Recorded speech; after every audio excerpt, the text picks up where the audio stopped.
एगो बात पूछी का हो कतना भाई हमार नौजवान अगर कोनो लड़की के चाहब हाँ दे अब भैया कह दी तो मन दुखित होला कि ना। सही एह पकाल हम नया गीत लिखौले बनी कि लड़की कैसन भी आई कैसन कैसन कि सबका सोझाई तो भैया के नाता धरे ले के यार पंकज वाह नया ले लाई तो मुकुल कि सबका सोझाई तो भैया के नाता धरे ले जब पावे ले अकेला में तो गाता धरे ले जब पावे ले अकेला में तो गाता धरे ले सबका सोझाई तो भैया के नाता धरे ले सबका सोझाई तो भैया के नाता धरे ले सबका सोझाई तो भैया के नाता धरे ले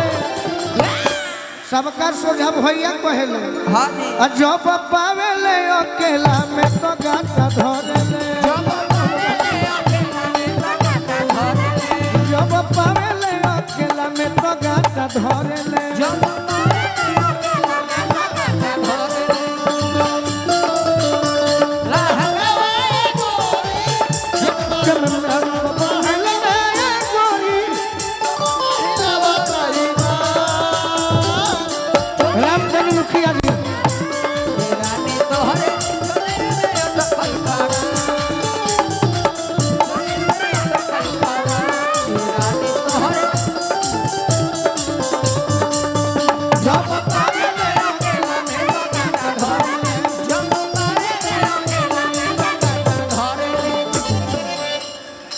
जब पावे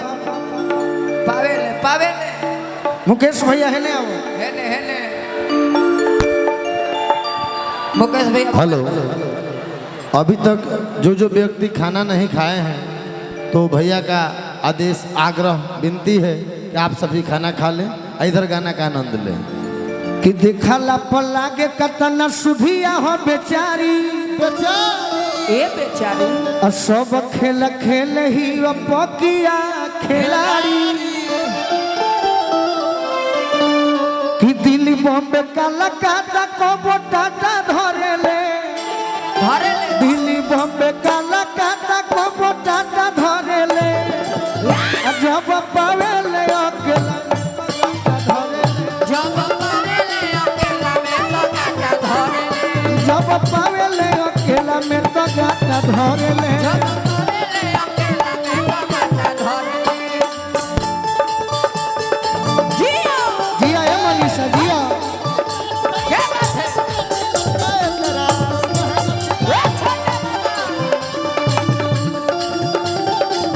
जब पावे ले अकेला में तो गाता धरे ले जब पावे ले अकेला में तो गाता धरे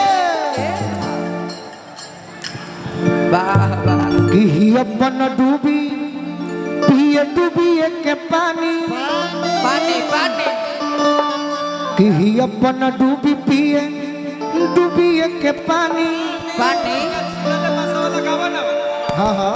क्या बात अके करा से लोभ करे सब नहीं जानी एकरा से लोभ करे सब नहीं जानी के करा से लोभ करे सब नहीं जानी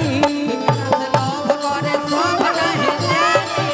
एकरा से लोभ करे सब नहीं जानी यह मनीषवा ही हाँ दे रसगोर पाटी देखी पेरावे पहाड़ा धरे ले